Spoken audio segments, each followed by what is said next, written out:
Stay tuned. I may be back later live if anything crazy happens in this thing. So just watching the coverage this morning, it's so one-sided. No matter what you watch, no matter where you go, it's like burn Trump at the stake or like, oh my God, he's such an angel. He's our savior sent from above. And both of y'all are wrong. Sorry. If y'all want to watch somebody's channel where it's going to be very highly polarized one side or the other side, like this is not the channel for you. Please leave. There's a lot of channels out there you could go watch. All the traditional news media seem to have taken a side. They don't even know what the damn charges are yet, and they all took sides already. So if y'all are more interested in that type of coverage, it's already out there. Get off my channel.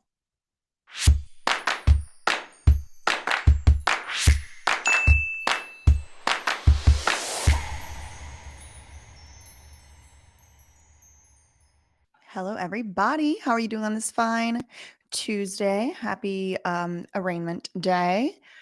I was going to make a video about something else today, but based on the news coverage of this that I've seen so far, it looks like I'm going to have to be the voice of reason out of all of this clown show. Every single thing that I look at is so one-sided, either one side or the other, that it honestly gets on my nerves. And I just don't really have faith anymore that people can keep things neutral and unbiased. So I'm going to be doing this coverage right now today. I may actually also end up going live later after the case progresses, but I wanted to get this out before anything else progresses in the case. So the first thing that I want to cover is what exactly are the charges that Donald Trump is facing in this indictment and in today's arraignment? What are the charges? The simple answer is we don't really know. We know some things. For example, we know that it doesn't have anything to do with any actions taken by Trump as the president. Most of the charges, I think, and from what I've read, are going to arise from those alleged hush money payments made to adult film actress Stormy Daniels. Now, I do not want to get into all of the ins and outs of what those particular allegations are. There was also another whole entire set of lawsuits in this Stormy Daniels saga having to do with her saying that Donald Trump took certain types of actions against her, which I'm not going to say because of the app we're on. It's already going to be suppressed as it is. And then there was a little bit of like a defamation or a libel suit, whatever the case may be. The charges that we are talking about today, the indictment and arraignment charges, have to do with criminal charges. So these are charges being filed by the state against Donald Trump for actions he took pertaining to those hush money payments. Now, I'm putting that in quotes because that's probably what you would have heard the payments being referred to out and about. I'm not calling it that. I'm just saying that so we all know what types of payments we're talking about. Now, these payments also involve and are related to Donald Trump's former attorney, Michael Cohen. And I think he was actually indicted and charged with stuff himself. Let me see. Make sure my recollection is correct. So Michael Cohen was actually charged and found guilty of tax evasion and of campaign finance violations. He was also disbarred and his license to practice law in the state of New York was taken from him back in 2018 or 2019. So in connection with all of that, he kind of said that Donald Trump had actually instructed him to make certain of those payments, et cetera, et cetera. And now what you have is a New York state prosecutor filing charges against Donald Trump. Now, it gets a little bit blurry here because I am trying very hard to stay unbiased and not let my opinion about Donald Trump affect what I think should be going on in this case. If you followed me for a while, you definitely know how I feel about the man, but I'm trying to keep that to myself because y'all can go anywhere on the internet and find people telling you their one-sided opinion. So I'm trying to like keep that at least for right now to myself. But it does get a little bit slippery because of all the things that they could have charged Trump with in New York. It's very confusing to me why they are going after these federal charges. And I actually saw a pretty helpful news clip earlier this morning. And this is not me endorsing any particular news network. I think they all lie. But I do think for the purposes of this explanation, it is pretty helpful. So let me play that for y'all now, and then we'll discuss a little further. I also want to get into the judge's ruling on cameras in the courtroom. We're going to read through the judge's order about what the judge decided just yesterday about whether or not he was going to allow cameras to document this historic Arraignment. First thing we'll do is watch that video where this lawyer, this legal commentator, does explain a little bit why it's kind of weird that these are the charges they're going with. Oh, and you might be wondering, well, BJ, why don't you know what they're charging Trump with? Because they haven't unsealed the indictment. So today, sometime after 2:15 p.m. Eastern Time, I do expect that the indictment and the actual charges that they are going to pursue against Trump will be revealed. They will be unsealed. And when that happens, I may go live and read them to you and discuss them, and we may have a little Q&A. I don't know. I usually don't do 2 videos in one day. That's pretty excessive. But this is obviously a developing story, which is developing in real time. And there's a big event going to be happening today. So it won't be live streamed. I can tell you that. The judge did decide not to allow that. But let's not get ahead of ourselves. I'm going to show you all the video I'm talking about, get a little bit into some of these charges and why it's a little bit strange that this is what they're going for. Right now, at the time of recording, it is 10:22 a.m. So this clip did air today, April 4th, about an hour or two ago. This is a legal commentator, I think his name is Danny Savala, commenting on everything going on in the case. I don't think we're going to watch the whole thing. I really just want y'all to hear his discussion on the potential charges that may be being pursued against Trump. And we know that once Trump appears in court, this is going to become public record, the indictment. What do you expect once these records are unsealed? We're all looking for the indictment. We're all guessing at what these 30-plus counts reportedly are. It seems like they're going to be related to the Stormy Daniels hush money payments. You might see some Karen McDougal payments there. You might see some New York's version of RICO, corrupt organizations. It seems to me a pretty ripe one, because the idea behind RICO is that you take a company, an organization, and you make it the criminal. You route the crime through that organization while keeping the individuals kind of in the clear. So that, to me, seems like it's a viable option, but we're just not hearing the reporting that it's anything but these Stormy Daniels hush money payments. And I'm holding out that there has to be something in addition to those payments, because I've said it plenty of times. I think that's going to be a tough uphill case to prosecute if that's all they have. Yeah, a lot to learn from that indictment. I got 2 questions for you here. Do you expect to see felonies, or at least a felony, in that indictment?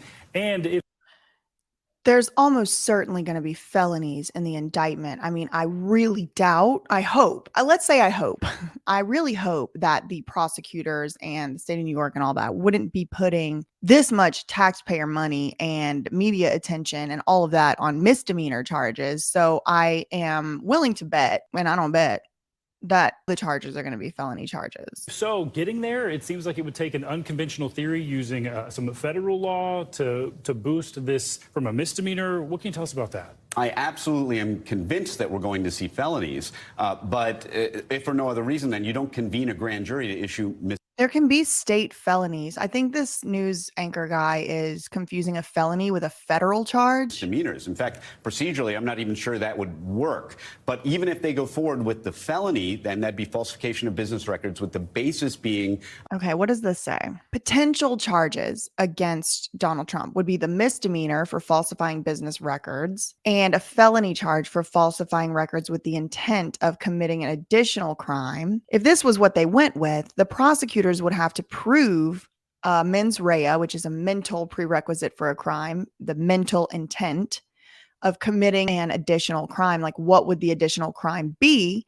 And I think the additional crime is a federal offense, which is not a New York State offense. The additional crime would be, and again, this is just speculation because they've not unsealed this indictment yet, but I'm assuming, or speculating, I should say, that the additional crime would be to affect the outcome of a federal election. So all Trump in that case would have to do is prove that he wasn't making these payments to Stormy Daniels to affect the election, but instead he was doing it for some other purpose, like saving his wife the embarrassment, or saving the embarrassment from his children, or just making it go away because it was giving him mental turmoil or something like that, which would probably not be that hard to prove.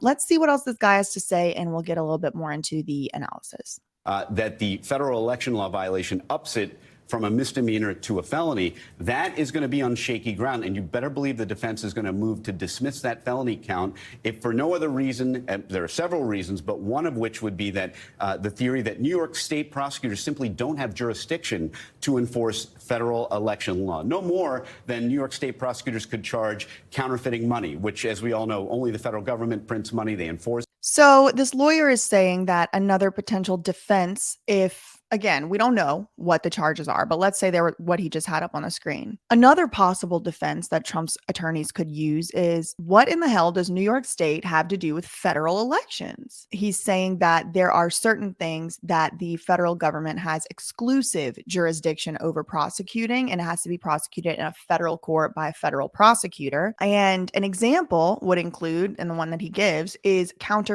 money. The federal government has exclusive jurisdiction over charging someone with counterfeiting money. Now, I mean, then the question becomes, would the feds pick up this case? Would federal prosecutors pick up this case? Would they charge Trump in this case? I mean, I have no idea. I can't even speculate on that. That law, you couldn't really have New York state prosecutors enforcing immigration policy or money counterfeiting laws. So that's an example of the separation between the state and the federal government. All right. We expect to learn a lot more once we actually get that indictment. Danny Cevallos, thank you. Thank you. Okay, so hopefully that helped to illustrate just a little bit how they are going to have to piggyback the state level laws onto the federal laws. Now, I'm going to try and refrain from giving my opinion too much, but in my opinion, New York state prosecutors could have charged Trump with any number of things that have happened in their jurisdiction that did not have to do with pulling in or piggybacking off of a federal law or a federal statute. I mean, the man did live there and do business there for decades. And so it is very confusing to me, but also interesting that this is what they're going with, because I agree with this NBC commentator that it's going to be an uphill battle unless we're going to be super surprised by what's in this indictment. It's possible that there's stuff in the indictment that is not being reported on, that we haven't heard about. Maybe it's the Stormy Daniels stuff. Maybe it's something else. Who knows? We don't know. We will see later today. By the time this video goes up and you're watching this, it may be, unfolding in real time. So one more thing I wanted to do in this video before the arraignment actually happens is I wanted to read to y'all the judge's order from last night on whether or not he was going to allow cameras in the courtroom. Just for context, I will say New York has some of the strictest laws on cameras in the courtroom in the United States. I think the only state that has stricter laws on cameras in courtrooms is Washington, D.C., which, isn't technically a state. I think those laws and rules are absolute bullshit.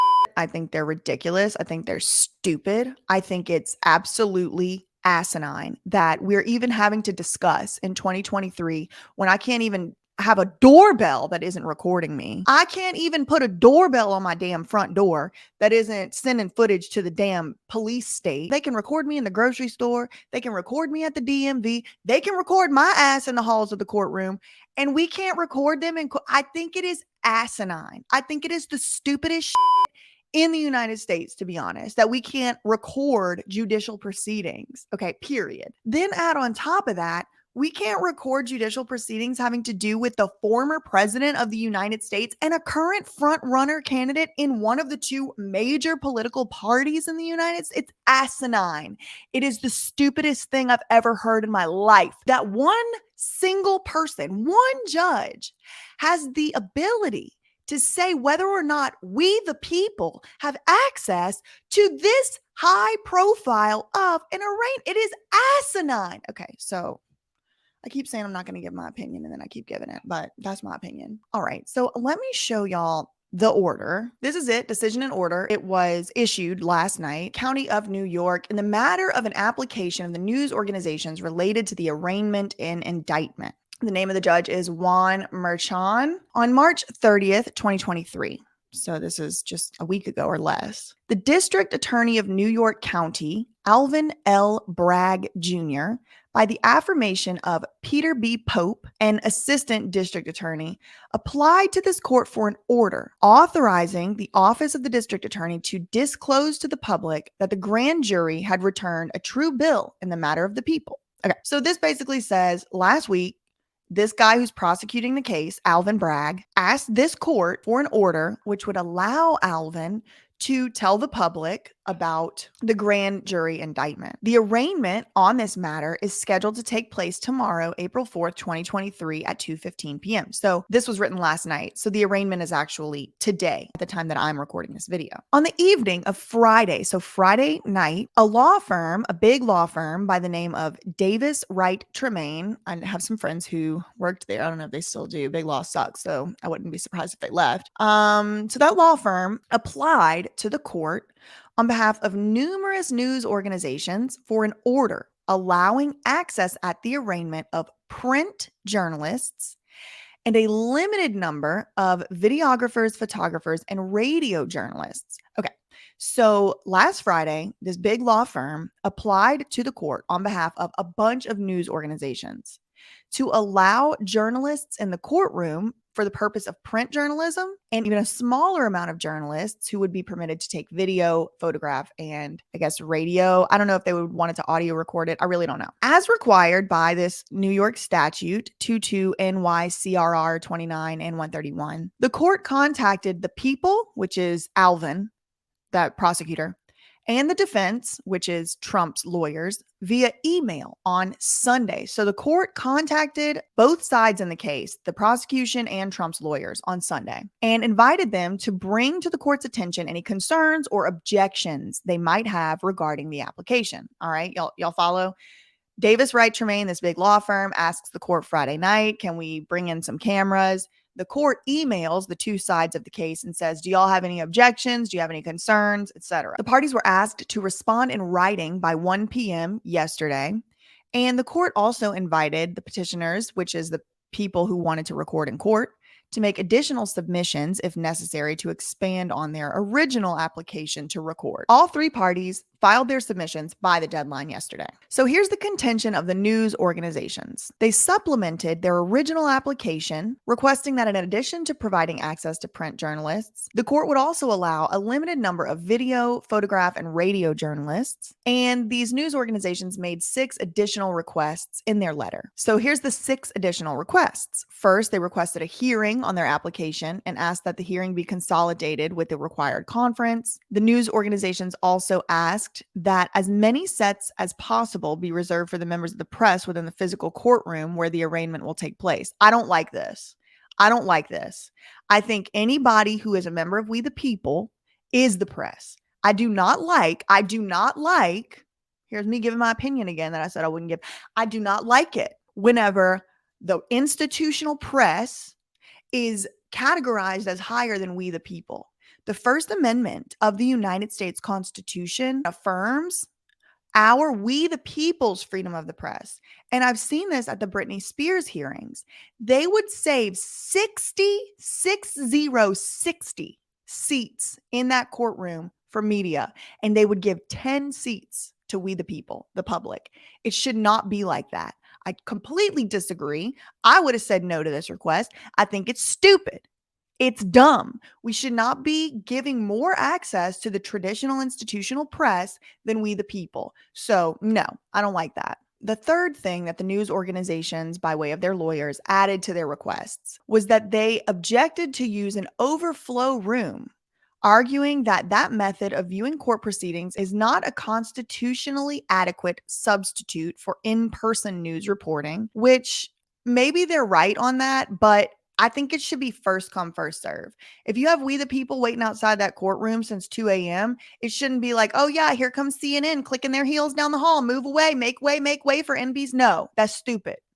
Y'all can sit in the overflow room if you don't get there on time, is what I would say. In support of this argument, petitioners argued, among other things, that the remote closed caption TV cameras used to transmit signals to the overflow rooms cannot substitute for firsthand observation of the demeanor and the facial expressions of parties, their counsel, and judicial officers.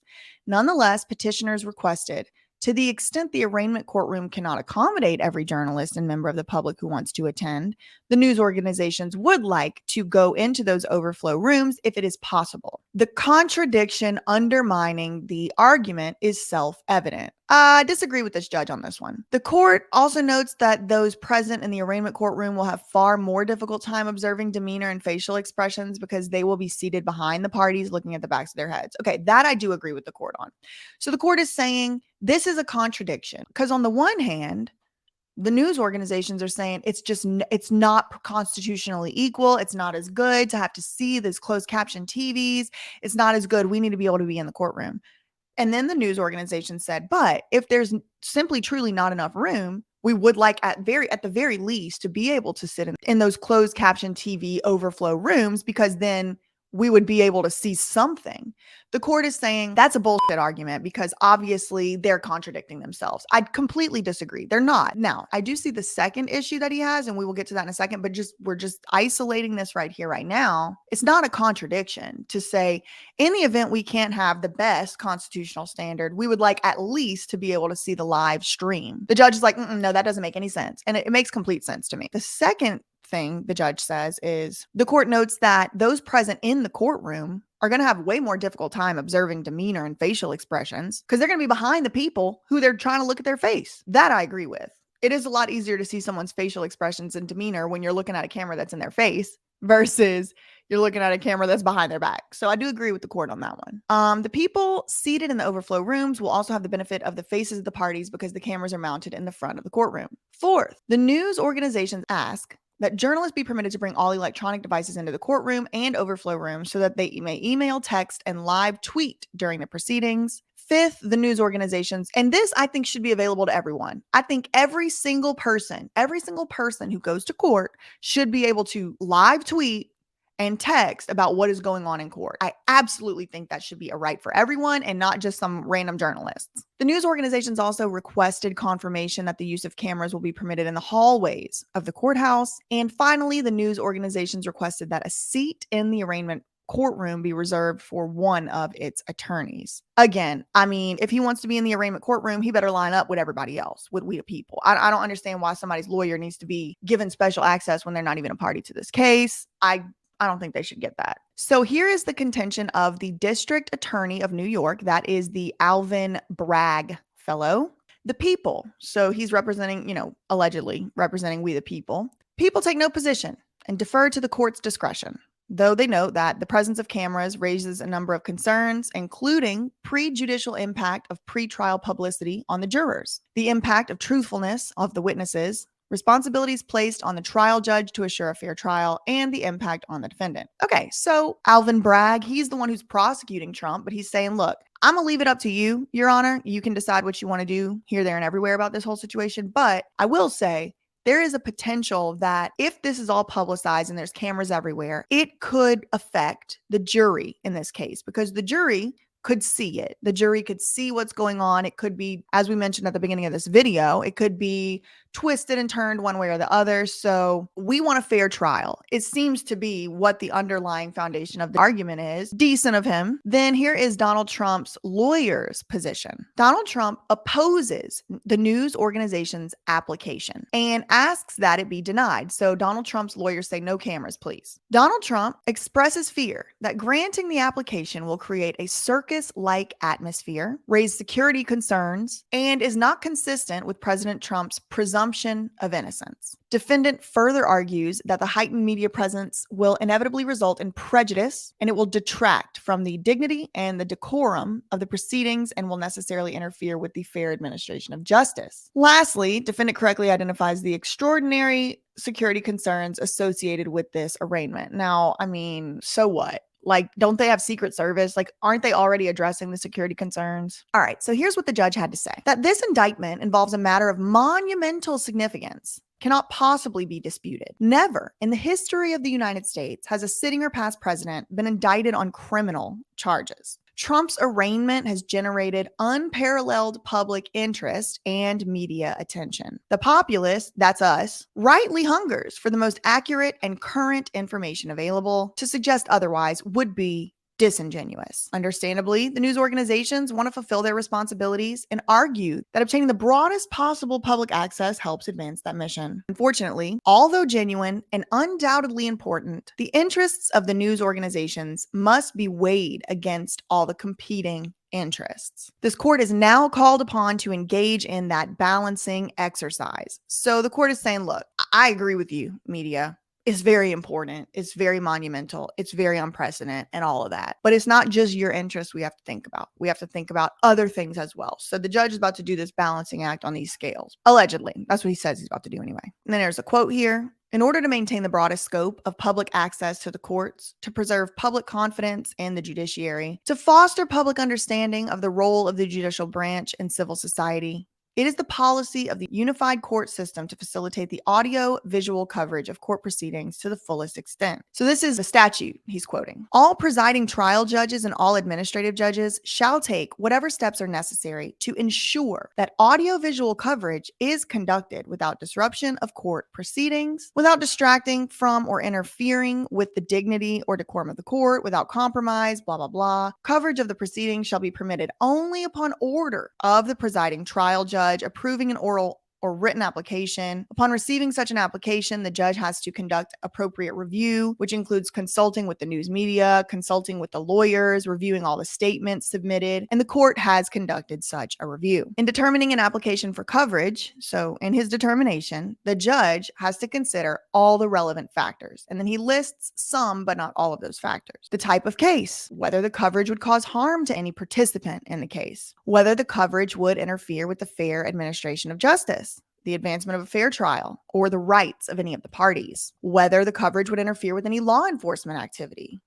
Shut up. Whether the coverage would involve lewd or scandalous matters. Finally, the judge has to consider the objection of any of the parties, the victims, or the other participants in the proceeding of which the coverage is sought, the physical structure of the courtroom, and the likelihood that any equipment required to conduct coverage can be operated without disturbance. Following review of an application for coverage of a judicial proceeding, the judge, as soon as practicable, has to issue an order in writing on the record in open court approving or denying the application. All right. So now we get to the decision. The judge says, I've considered all those factors, including the ones we just laid out, those 6, whether the coverage would interfere with the fair administration of justice, blah, blah, blah, and it is ordered. Petitioner's original application is granted to the extent that 5 pool photographers shall be permitted into the jury box prior to the commencement of the arraignment. So this is saying before the arraignment actually starts, before he's all called to order, 5 photographers with still cameras are going to be in the jury box. They can take pictures. But look, it says prior to when the arraignment starts, the photographers will be permitted to take still photos for several minutes until they are directed to vacate the jury box by court personnel. So they can take pictures until somebody tells them to leave. No further photography will be permitted in the courtroom. The 6 requests that we went through are decided as follows. First, the application for further hearing. They asked for a hearing. Denied. No. Second request. Thank you. Access to the proceedings will be on a first come, first served basis. I agree. If I was the judge, I would have made the same decision right here on this second one. What on earth? Why do you get special access because you happen to be employed by CNN? That don't make no damn sense. Anybody reporting on the news, anybody telling the public what they saw at a trial is the press as far as the First Amendment is concerned. So y'all aren't getting special placement and special seats just because y'all work at CNN. What the hell's wrong with y'all? Members of the press and public seeking access will be able to line up outside. The line for the press will open at 8 a.m. The line for the public will open at 9. Court officers will distribute color-coded access cards to those in line subject to courtroom capacity. Individuals who receive an access card will be given access at 1:30 through the north entrance of 100 Center Street. I don't like this. I do not like that the public and the press have 2 separate lines because the press is the public and the public is the press. I do not like that. I do not like it. And by the time I die and leave this earth, I hope to have seen this rule be changed. I do not like it. It is ridiculous. It should be legitimate first come, first serve. It's not a first come, first serve basis if you have 2 different lines and 2 different access cards. That, my dear friend, is called segregation. That is not first come, first serve. Why do you have 2 lines? Where else in history have y'all heard of people having 2 separate lines? Has it ever been a good thing? Just ponder on that. Just ponder on that. The third request is granted to the extent, so it's partially granted. There will be 2 overflow rooms where the proceedings can be viewed remotely. Y'all, on the next hearing, should I just go? Should I just go? To be honest, should I just go? Should I just line up and take my notes and sit in these overflow rooms and then come tell y'all what happened? Because I don't like how this is all just shaking out so far. I don't even live that far from New York. I could be in New York in an hour and a half or less. So let me know if I should just go to the next one. The press and the public will be directed by court officers to one of 2 overflow courtrooms pursuant to their segregation access cards. The fourth request is denied. They cannot bring in their cell phones, laptops, or any electronic devices. They're going to be prohibited in the courtrooms. Any such devices will have to be turned off and secured outside of public view while in the courtroom. So they could put it in their purse. It looks like to me they could just put it in their purse or their bag and still be recording as far as I could tell. Any device that is not properly secured will be subject to confiscation. The fifth request, use of cameras, will be permitted in the hallway building. The sixth request is granted. They're giving the media's lawyer a special saved seat. So he's not going to have to stand in line like we the people. He gets a special reserved seat in the courtroom. This is stupid. It should be a first come, first serve proceeding. There should be one line and his ass should have to wait in it. It's ridiculous that they're giving special seats out in this bullshit. If you are not sitting above the little gate for the purpose of representing somebody in this case or for the purpose of actually being a party to this case, there's absolutely no reason why people should be getting special served seats. Why his ass can't wait in line with the public and sit in those overflow rooms. This is a little bit contradictory. Since this judge likes to talk about contradictions so damn much, let's talk about a contradiction. If it is truly not necessary for we the people to see these court proceedings live as they happen, then why does the lawyer need to see them live as they happen? Explain that to me. Ordered, and any violation of this order is punishable by contempt. You're going to go to jail if you violate this order, whatever. All right. So that's really all I had so far. This video is already much longer than I wanted it to be. I wanted this to be like a 15-minute video, but here the hell we are. Stay tuned. I may be back later live if anything crazy happens in this thing. So come check out the channel a little later, like maybe a little bit after 2:15, see if anything's really going down. I don't know. For some reason, just watching the coverage this morning, it's so one-sided. No matter what you watch, no matter where you go, it's like burn Trump at the stake or like, oh my God, he's such an angel. He's our savior sent from above. And both of y'all are wrong. Sorry. If y'all want to watch somebody's channel where it's going to be very highly polarized one side or the other side, like this is not the channel for you. Please leave. There's a lot of channels out there you could go watch. All the traditional news media seem to have taken a side. They don't even know what the damn charges are yet, and they all took sides already. So if y'all are more interested in that type of coverage, it's already out there. Get off my channel. And that's all I really had for right now. In the meantime, facts ain't defamation. Love you, mean it. Okay, bye.